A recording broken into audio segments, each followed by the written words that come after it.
folks, I'd like to bring up right now to address you the conservative messenger, Keith Smith. Hello. I tell you what, the silent majority is not silent anymore. I tell you what, I see a lot of familiar faces. I see the press that's here. I want to make you get it right. I'm not an angry white man. Okay? And I'm not a racist. I want to pause for one moment. I want to, from a veteran to all the veterans, we love you. Thank you.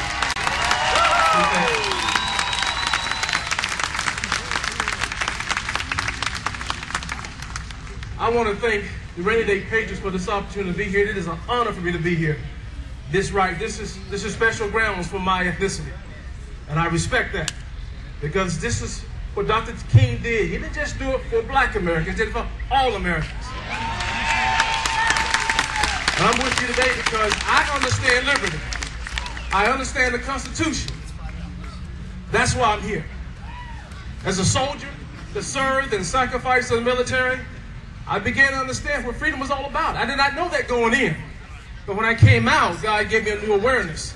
So God has given me a special mission. My moniker, I'm called the conservative messenger.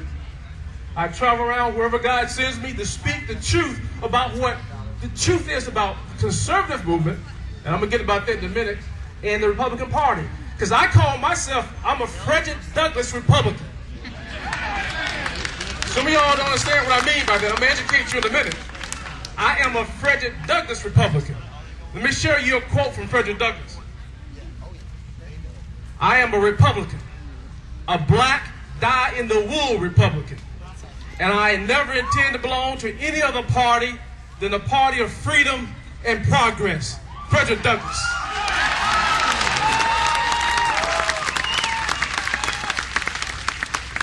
I want you to understand something. I'm going to give you a perspective you're not going to hear from anyone else. What we need to do with our Tea Parties, we got to diversify our Tea Parties. And sometimes that's a $6 million question. How do we do that?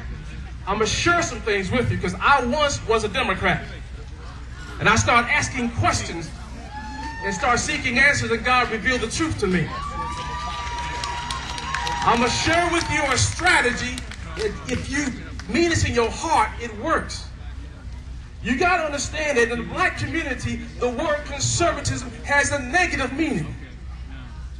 When I talk to my black colleagues and I say I'm a black conservative, they immediately see me as an Uncle Tom and don't even know me. When you say you're a Republican, they immediately see you as a racist and they don't know you. And you're not that, and I'm not that. So what I tell them, I'm a Fredrick Douglass Republican. Because what you got to understand is that Fredrick Douglass, I contend, is a much bigger or the same icon as Dr. King. Fredrick Douglass was first. Fredrick Douglass understood the Constitution. Matter of fact, when he met up with William Lloyd Garrison, he shared the views of William Lloyd Garrison that the Constitution was a pro-slavery document. Later on, Douglass changed his mind. Why? Douglass went, he dissected the Constitution, then he went back and read the essays of the Founding Father before the Constitution was written to see their viewpoints. He came back with a different perspective. I want to share you Fredrick Douglass's 4 life-empowering values. I'm going to read them to you. Fredrick Douglass is remembered as an action-oriented abolitionist, a woman suffragist, an editor, orator, author, and reformer. However, little is known of his life-empowering political views. For example, respect for the Constitution.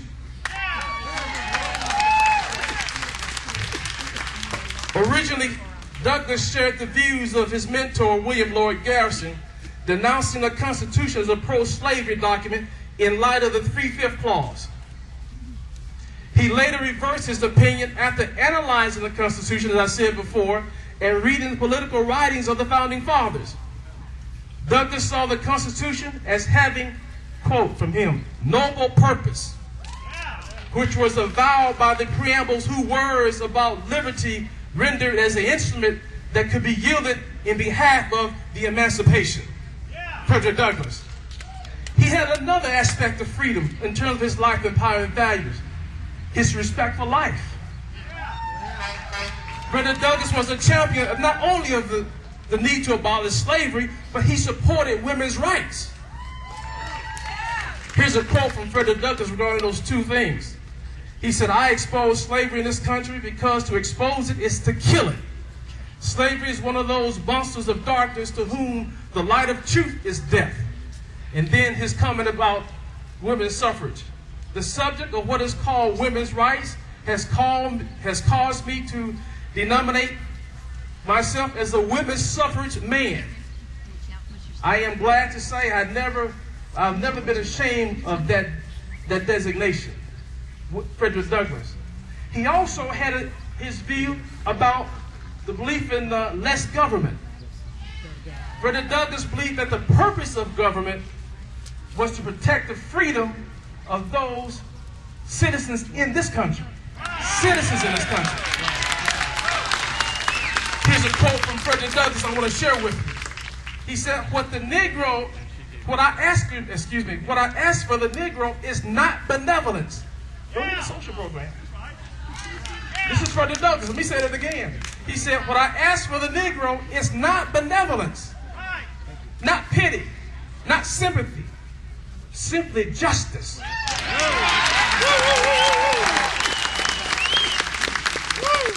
And the last one, his belief in individual responsibility.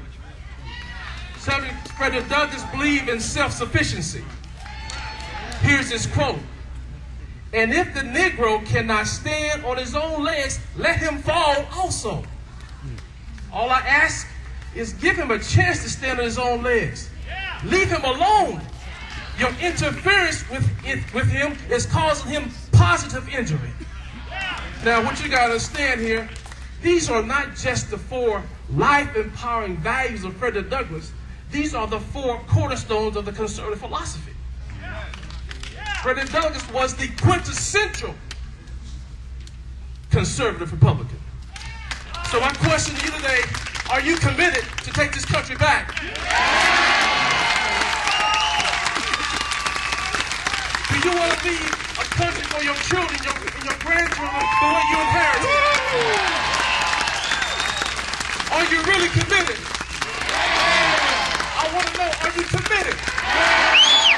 Let me tell you why I ask you this question. A lot of times, some people think they're committed when they're not.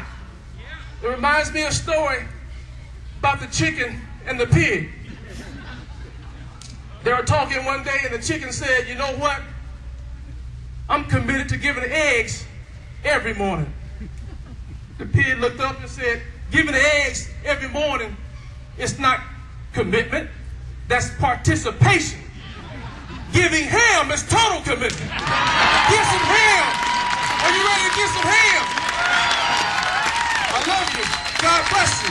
God bless America.